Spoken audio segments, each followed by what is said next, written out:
A'udzu billahi minasyaitonir rajim. Bismillahirrahmanirrahim. Alhamdulillahi rabbil alamin. Allahumma salli wa sallim ala nabiyyina Muhammad wa ala alihi wa sahbihi ajma'in. Rabbi shrah li sadri wa yassir li amri wa hlul 'uqdatam min lisani yafqahu qawli. Muslimin muslimat yang dirahmati Allah.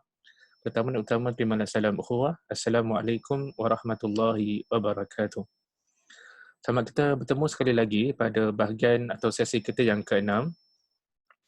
Kalau sesi yang lalu kita dah bahaskan tentang skop tawakal, maka pada sesi yang ke-6 ini kita nak masuk ke dalam fasal yang ke-4 dalam kitab At-Tawakkul karangan Dr. Yusuf Al-Qaradawi hafizahullah taala yang membicarakan berkaitan dengan tawakal dan kaitannya dengan usaha.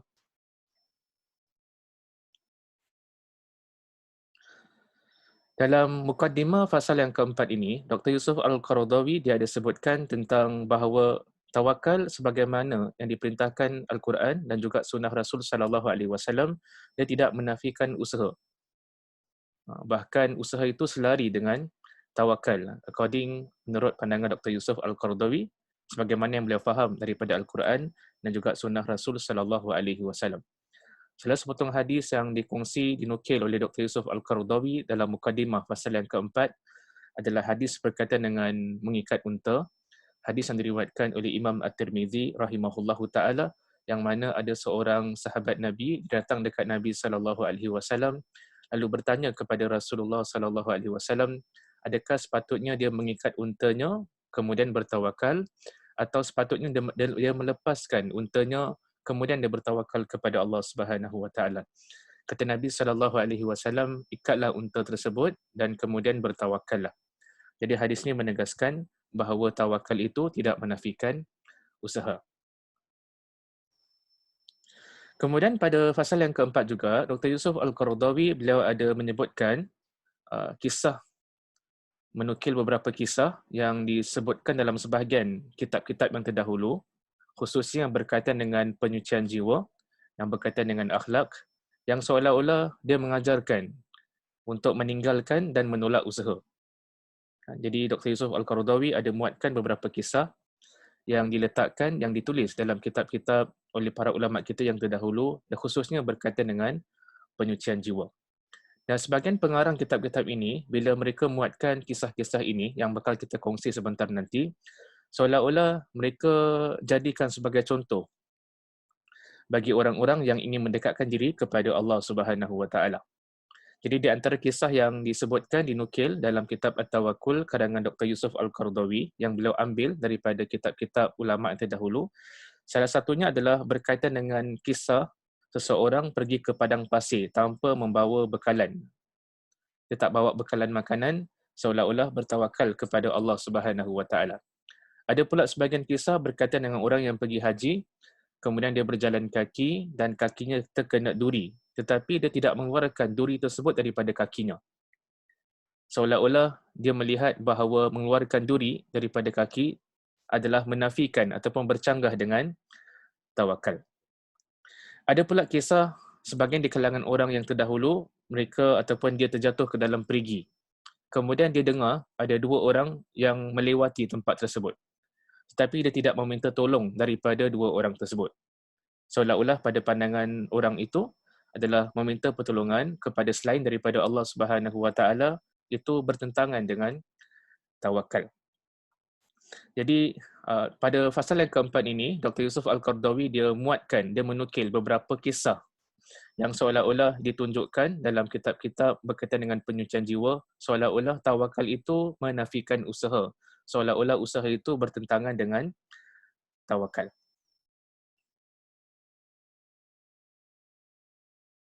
Selepas memuatkan kisah berkaitan dengan selepas membawa kisah yang berkaitan dengan orang-orang yang menafikan usaha ini, sebagaimana yang disebutkan dalam sebahagian kitab-kitab berkaitan dengan penyucian jiwa, Dr. Yusuf Al-Qaradawi dia mula untuk menganalisa kisah-kisah tersebut.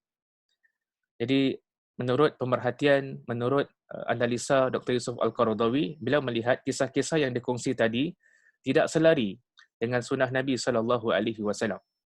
Tidak selari dengan sunnah Nabi Muhammad sallallahu alaihi wasallam.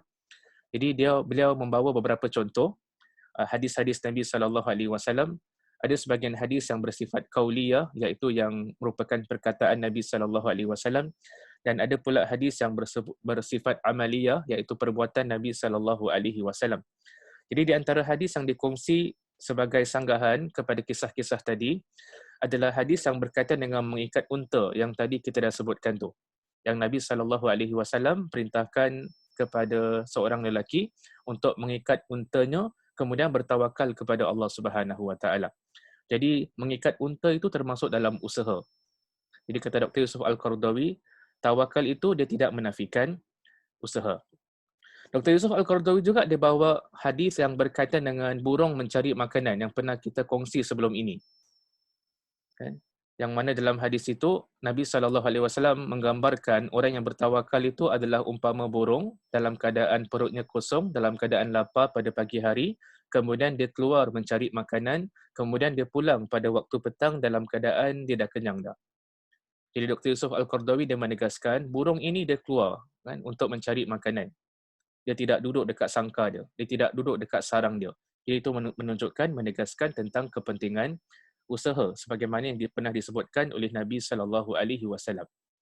Dr. Yusuf Al-Qaradawi juga membawa beberapa potong hadis yang berkaitan dengan galakkan bekerja, galakkan mencari rezeki yang halal. Bahkan dalam sepotong hadis kata Nabi sallallahu alaihi wasallam sebagaimana diriwayatkan oleh Imam Al-Bukhari rahimahullahu taala, ma akala ahadun ta'aman qattu khairan min an ya'kula min amali yadihi. Kata Nabi sallallahu alaihi wasallam, tidaklah seorang lelaki memakan yang lebih baik daripada apa yang diusahakan oleh tangannya sendiri.